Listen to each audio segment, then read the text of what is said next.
Celeb 20 news updates. Celeb 20. Ahead of the buzz. All things celebrity. So let's continue this story. All right, hey everyone, get ready, because today we are diving deep into the world of Sundance 2025. Ooh, exciting. Yeah, it is. We've got a ton of great articles and reviews to unpack from this year's festival. Always a good time. Sundance never disappoints. It really doesn't. This year we've got some amazing films to talk about, war comedies, tearjerker docs, and even a former world leader making a film appearance. I did hear about that. I'm super curious about that one. But yeah, Sundance is always such a launch pad for these powerful stories, you know, really diverse. Yeah, absolutely. It's a place where filmmakers can take risks, push boundaries, and that's what makes it so exciting. Okay, so let's start with the big winner, shall we? The grand jury prizes. In the U.S. dramatic category, Atropia took home the top prize. Atropia, yeah. I read a bit about that one. It's about this military role-playing camp for adults. It is, and it sounds wild. The premise is that these adults are so into these war games. Oh, I know. And then the lines between the game and reality start to blur. Exactly. And the judges praised it for its humor and originality, and they called it really timely, too. Which makes sense, given the state of, well, everything these days, right? Yeah, for sure. It's like a satirical take on international relations, you know, all the posturing and stuff. It sounds really clever. And the best part is it's already available for streaming, so folks can check it out after they finish listening to us. Awesome. Okay, so moving on to the U.S. documentary winner. This one's called Seeds, and it tells the story of Black farmers in the American South who are fighting to hold on to their land. It's a really powerful film about legacy and land ownership. Yeah, Seeds sounds really moving. It's such an important story to tell, especially right now. It is, and it's beautifully shot, too. Now, let's hop over to the World Cinema categories. The Grand Jury Prize for World Cinema Dramatic went to a film from India called Sabar Banda, which translates to Cactus Pears. Have you heard of this one? I have, yeah. It's supposed to be a really beautiful love story. Modern, but like really touching. I've heard that, too. And then for World Cinema Documentary, the winner is Cutting Through Rocks from Iran. This one is about Sarah Shaverdi, who's Iran's first village councilwoman. She's doing incredible work fighting for girls' rights, especially against child marriage. Wow, that's powerful. Right. I hadn't heard of Cutting Through Rocks, but it sounds amazing, inspiring. It does. All right, so now I want to talk about a film that really caught my eye. It's called Zodiac Killer Project, and it won the Next T Innovator Award. And here's the thing, it's a true crime film. Okay, true crime, yeah. But it's a comedy. A comedy. Really, that's different. I know, right? Apparently it plays with a lot of the classic true crime tropes. And XT Innovator, so it probably is pretty experimental. Oh yeah, for sure. It's supposed to be hilarious and totally unexpected. Okay, now let's talk audience favorites, because those are always interesting. The U.S. Dramatic Audience Award went to Twinless, starring Dylan O'Brien. It's a heartwarming story about two guys who meet in a support group. Oh, I think I saw a trailer for that one. Is it for, like, twins who lost their siblings? Yeah, exactly. They form this unlikely friendship, and it's just a really sweet, awkward journey. It sounds really heartwarming. It does. And for the U.S. Documentary Audience Award, the winner is Andre is an Idiot. It's about this brilliant guy facing a terminal diagnosis, but he decides to approach it with humor and curiosity. It's supposed to be really emotional, but also really funny. That's interesting. Kind of a roller coaster of emotions then. Oh, yeah, definitely. And we have two World Cinema Audience favorites as well. DJ Ahmet from North Macedonia. It's a coming-of-age story with music, family conflict, first love. It's getting a lot of buzz. I love a good coming-of-age story. And then we have Prime Minister, which takes a behind-the-scenes look at Jacinda Ardern's leadership in New Zealand. So a lot of really interesting documentaries this year. Seems like it. Documentaries are having a moment, I think. They are. I think moving on to directing. The Perfect Neighbor won for U.S. documentary directing. It's about a neighborhood feud that turns deadly. Yeah, it's pretty intense, and it also looks at stand your ground laws and how they can, sometimes lead to tragedy. Yeah, that's a really timely topic for sure. It is, and the director does a great job of exploring those complex issues. Now, for U.S. dramatic directing, the award went to Ricky. It's about a 30-year-old guy trying to rebuild his life after 15 years in prison. So a lot of heavy stuff, but it's done really well from what I've heard. Sounds like it. Reintegration after prison is such a tough subject, That's so much stigma. Yeah, absolutely. And then in World Cinema Documentary Directing, the winner is 2,000 Meters to Andriivka. This one follows Ukrainian soldiers fighting to liberate a village from Russian troops. It's supposed to be really powerful and really shocking. Wow, yeah, I can imagine. The footage must be incredible. It is really intense.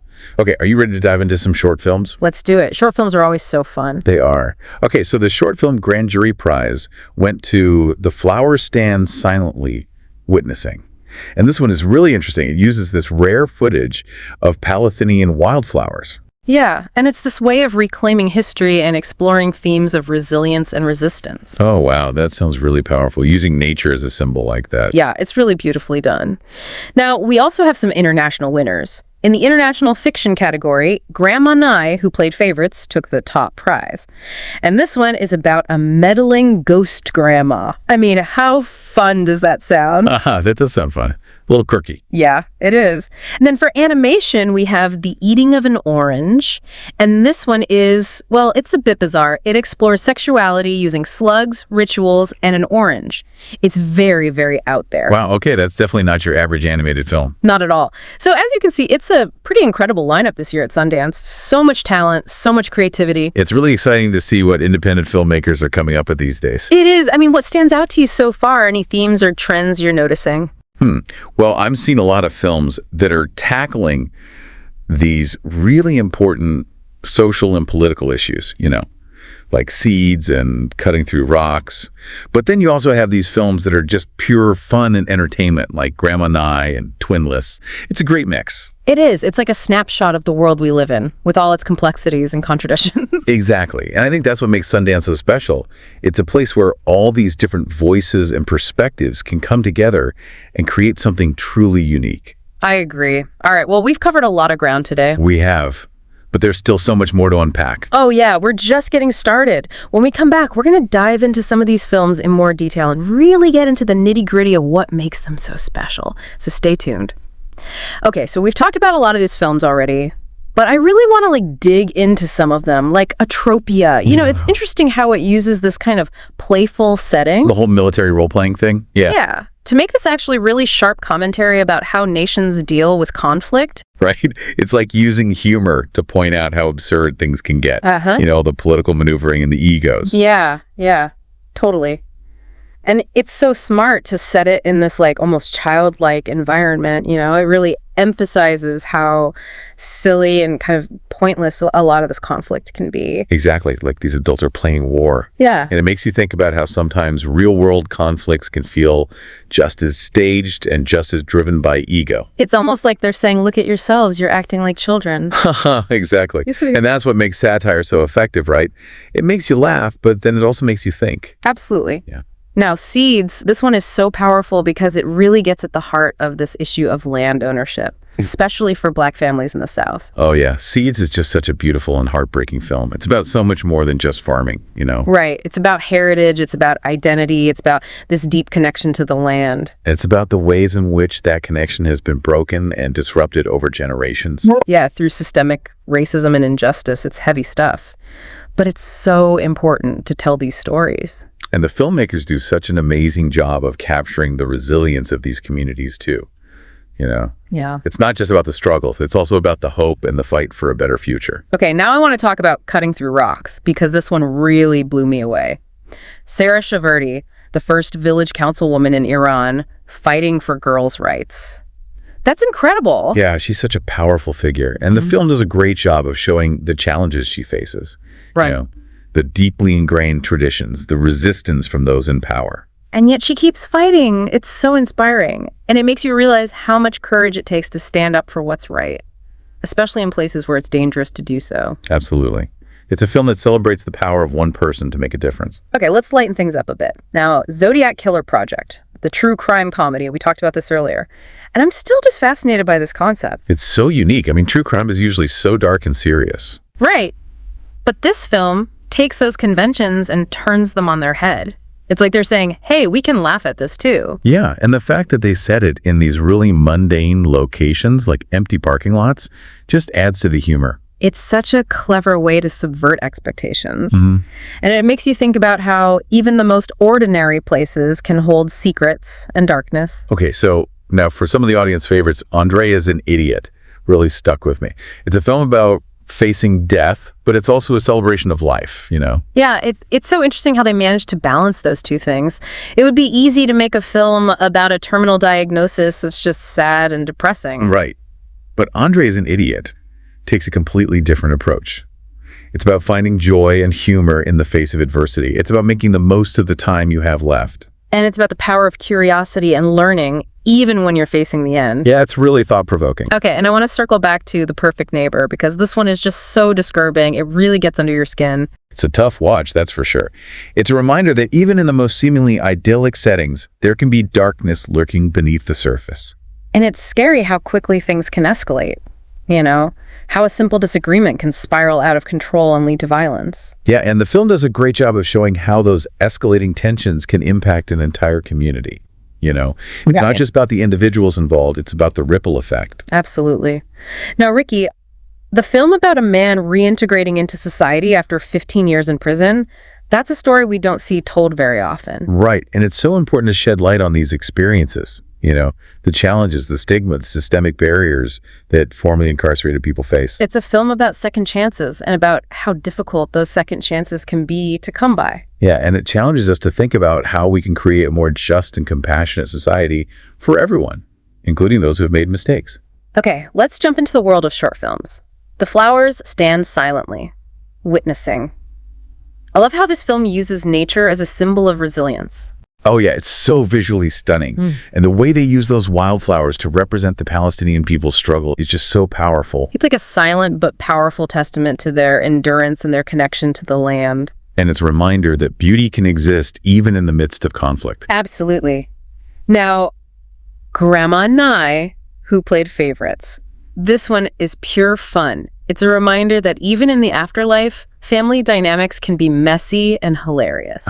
Yeah. It's a fun about love and loss and meddling grandmas. And it's all done with such a light touch. It's heartwarming and funny and just a delight to watch. And then we have The Eating of an Orange. This one is definitely the most out there film we've talked about. Yeah, it's definitely not for everyone. It's strange and surreal and provocative. But it's also really creative and visually stunning. It shows how animation can be used to explore complex themes in a way that live action film might not be able to. Yeah, it's pushing boundaries, and that's what's so exciting about independent film in general, you know? It's a space where filmmakers can take risks and experiment and tell stories that might not otherwise be told. Absolutely. So what do you think? What are your final thoughts on Sundance 2025 so far? I'm just blown away by the talent and the diversity of stories being told. It's clear that independent film is thriving, and it's playing such an important role in our culture. I agree. It's a space for challenging conventions, for sparking conversations, for giving voice to the voiceless. And it's a reminder that film can be a powerful tool for change. It's interesting, isn't it, how Sundance always manages to capture like the mood of the moment. Zeitgeist, yeah. Exactly. Like looking at this year's films, one of the things that really jumps out at me is this theme of resilience. You know, people and communities fighting for change. Yeah, you see that in so many of the films we've talked about. People standing up for what they believe in, even when it's hard, even when it's dangerous. Like Sarah Shaverty in Cutting Through Rocks, taking on those deeply ingrained traditions, fighting for girls' rights. It's incredibly brave. And it makes you think about, like, what can one person do? Can one person really make a difference? And these films show us that, yes, they can. And then you have Seeds, with those black farmers in the South fighting to hold on to their land, their heritage. It's a reminder that these battles for justice, for equality, they're ongoing. And they require so much strength and perseverance. And these films, they give a platform to those voices. You know, the voices that are often marginalized, overlooked. Exactly. And they remind us that everyone has a story to tell, and every story deserves to be heard. That's one of the things I love about independent film. It's a space where those stories can be told, where those voices can be amplified. It's a space for taking risks, for pushing boundaries, for challenging the way we see the world. It's so important to have those spaces, you know? Especially in a world where so much of what we consume feels, I don't know, kind of manufactured. Homogenized, yeah, I know what you mean. Like independent film, it feels raw, it feels real, it feels honest. It's a reminder that there are stories out there that can surprise us, that can move us, that can make us think differently. And Sundance is such a vital platform for those stories, for those filmmakers. It's a launch pad for new talent, for new ideas, for new ways of seeing the world. So I guess what I'm trying to say is, if you're looking for something that's going to challenge you, that's going to inspire you, that's going to stay with you. Go watch some independent films. Exactly. And a great place to start is with the films we've talked about today. From Sundance 2025, you can find more information about all of them in our source material, Sundance 2025 Winners Revealed. Yeah, dive in. Explore these films, discover new voices, and let yourself be transported by the power of cinema. And on that note, we're going to wrap things up for today. Thanks for joining us on this deep dive into the world of Sundance. It's been a blast talking about these films with you. It has. And remember, keep seeking out those stories that spark your curiosity, that make you think, that stay with you long after the credits roll. Because that's the magic of film, isn't it? It has the power to connect us, to move us, to change us. Until next time.